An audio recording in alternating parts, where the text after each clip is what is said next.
Hello everyone, I am possible class में आप सभी का स्वागत है। तो आज इस वीडियो में हम डिस्कस करने वाले हैं ईवीएस के प्रीवियस ईयर क्वेश्चन पेपर। इसमें हम लोग ने 61 से लेकर 80 तक के क्वेश्चंस ऑलरेडी डिस्कस कर लिए हैं। आज हम डिस्कस करने वाले हैं 81 से लेकर 90 तक के क्वेश्चंस। तो चलिए स्टार्ट करते हैं। चैनल को सब्सक्राइब कर ले, लाइक कमेंट शेयर ज़रूर कर, ताकि आपको ऐसे ही प्रीवियस ईयर क्वेश्चन पेपर मिलते रहे। तो 81 वाला क्वेश्चन है, कक्षा 1 और 2 में ईवीएस के लिए कोई निर्धारित पाठ्य पुस्तकें नहीं है। अगर आपने नोटिस किया होगा तो फर्स्ट एंड सेकंड के बच्चों के लिए कोई भी ईवीएस की बुक नहीं होती है। तो इसका मेन कारण क्या होगा? तो ईवीएस की पाठ्य पुस्तकें विद्यार्थियों के लिए स्कूल के बस्ते को भारी बनाती है, या फिर फर्स्ट एंड सेकंड के विद्यार्थी जो है ईवीएस को सरलता से नहीं समझ सकते, या फिर ईवीएस को भाषा तथा गणित के साथ एकीकृत किया गया है, या फिर कक्षा 1 और 2 के विद्यार्थी ईवीएस जैसे एक आंतरिक विषय का बोझ नहीं डाला जा सकता। तो सही देखिए, क्यों नहीं है फर्स्ट एंड सेकंड के बच्चों को ईवीएस? क्योंकि ईवीएस जो है ना वो भाषा तथा गणित के साथ उसे एकीकृत किया गया है। बच्चा जब इंग्लिश और हिंदी और मैथ सीखता है तो वो उसके साथ साथ ईवीएस को भी सीखता है। So the correct answer is option number 3। Okay, चलिए 82 वाला देखते हैं। द क्वेश्चन इज, विद्यार्थियों को पौधे एवं वृक्षों के प्रति संवेदनशील बनाने के लिए निम्न में से कौन सी सर्वाधिक उपयुक्त नीति है? बच्चे को हमें क्या बनाना है? पेड़ और पौधों के लिए संवेदनशील बनाना है। तो सही आंसर क्या होगा? लकड़ी के लट्ठों के गोदाम का भ्रमण कराना चाहिए हम लोग को बच्चों को, या फिर वनों को काटने से बचाने के लिए पोस्टर बनाना चाहिए, या वनों के संरक्षण पर नाटक कराना चाहिए, या फिर एक पेड़ को अपनाने के लिए बोलना चाहिए और उसकी देखभाल करने के लिए बोलना चाहिए। सबसे अच्छी इसमें नीति कौन सी होगी? देखिए, अब बच्चे को हम भ्रमण कराएंगे तो भी बच्चा जो है संवेदनशील बनेगा। इसके बाद अगर हम नाटक करवाते हैं तो भी बच्चा संवेदनशील बनेगा, और देखभाल करवाते हैं तो भी बच्चा संवेदनशील बनेगा। So A C and D is a correct answer. Okay, चलिए देखते हैं नेक्स्ट क्वेश्चन। 83 वाला क्वेश्चन है कि एक ईवीएस के शिक्षक के लिए विद्यार्थी के ईवीएस के ज्ञान का मूल्यांकन करने के लिए कौन सी पद्धति सबसे ज़्यादा सही है? ओके, तो अगर आप टीचर हैं और बच्चे का मूल्यांकन करना है ईवीएस का, तो कौन सी पद्धति सबसे ज़्यादा अच्छी रहेगी? तो मानकीकृत टेस्ट जो राष्ट्रीय मानकों को बनाए रखने के लिए उपयुक्त है, शिक्षक द्वारा बनाए गए उपकरण जो शिक्षक के अपने शिक्षण के अनुकूल हो, परीक्षा विभागों द्वारा विकसित किए हुए सर्वसामान्य टेस्ट, या फिर शिक्षक द्वारा बनाए उपकरण जो उसके विद्यार्थियों, उसकी शिक्षण प्रणाली तथा स्थानीय प्रसंगों के अनुकूल है। So the correct answer is 4th one, right. ऐसा आप बच्चों को कैसे हम पद्धति के थ्रू माप सकते हैं कि जो उपकरण है बच्चों के हिसाब से सही है कि नहीं है, जो भी हम शिक्षण प्रणाली यूज़ कर रहे हैं वो बच्चे के हिसाब से सही है कि नहीं है। ये इस माध्यम से हम बच्चों का मूल्यांकन ज़्यादा अच्छे से कर सकते हैं। So option number 4 is the correct. Okay, चलो देखते हैं 84th वाला। आदर्श रूप से निम्न में से कौन सा विकल्प विद्यार्थियों द्वारा किए गए क्रियाकलापों के पश्चात उनके सीखने को दृढ़ करने के लिए होना चाहिए? मतलब बच्चा जो है कोई क्रियाकलाप कर चुका है, अब उसकी जो क्रियाकलाप है उसको और ज़्यादा दृढ़ करने के लिए, और ज़्यादा निखारने के लिए कौन सी चीज़ को हमें अपनाना चाहिए? नीचे जो दिए गए हैं उसमें से क्या सबसे अच्छा होगा बच्चे के लिए? तो घर पर क्रियाकलाप आप देंगे, या फिर शिक्षक जो है वो क्रियाकलापों का स्पष्टीकरण करेगा, या फिर कक्षा में आप आपस में ही विचार विमर्श करेंगे, या फिर कॉपी में रिकॉर्ड बनाएंगे?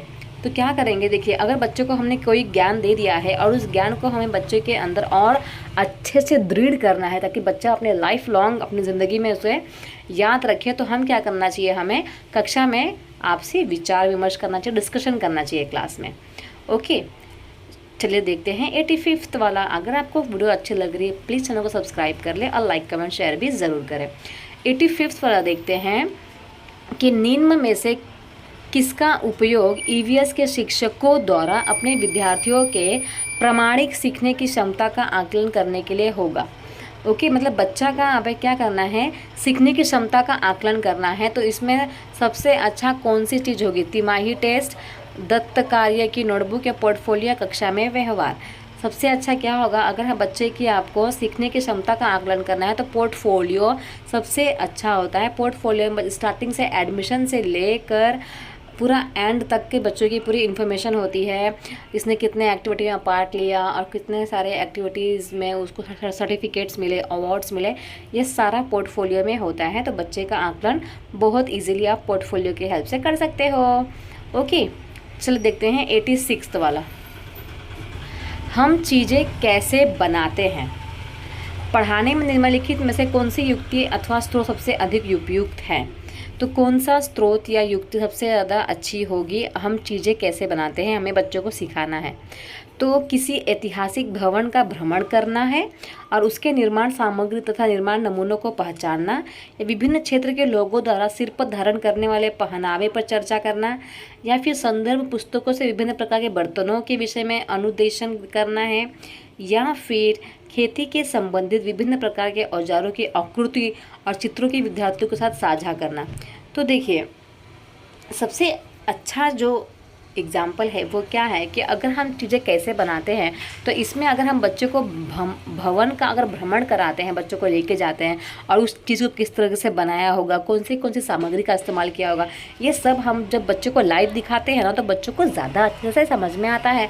So option number A is the correct answer. Okay, चलिए अब देखते हैं 87 वाला। 87 की अगर हम बात करें तो बच्चा जो है तीसरी कक्षा के विद्यार्थी जो हैं अपने परिवार के सदस्यों के विषय में सीखते हैं। फिर जब वो चौथी कक्षा में आता है तो बच्चा जो है ना वृक्ष की ओर बढ़ते हैं, मतलब बच्चे जो है वो फैमिली ट्री वगैरह बनाता है। और जब 5वीं कक्षा में जब बच्चा आता है तो परिवार परगमन के विचार की तरफ बढ़ते हैं। इस थीम में पाठचर्या का क्या उपागर है, मतलब पाठचर्या जो है किस तरह जारी है। थर्ड में बच्चों को सिर्फ फैमिली के बारे में बताया, फोर्थ में बच्चों को फैमिली ट्री के बारे में बताया और फिफ्थ में बच्चे को और ज़्यादा डिटेल में बताने की कोशिश की जा रही है। तो वो किस तरह लेके जा रहा है ये पढ़ाई जो है, अमूर्त से मूर्त की तरफ, वैश्विक से स्थानीय की तरफ, स्थानीय से वैश्विक की तरफ, या फिर सामान्य से विशिष्ट की तरफ। सो देखिए, ये जो है ना वो हमें स्थानीय से वैश्विक की तरफ लेके जा रही है, मतलब लोकल टू ग्लोबल लेके जा रही है। Okay, so option number 3 is the correct answer. चलिए देखते हैं अब 88 वाला।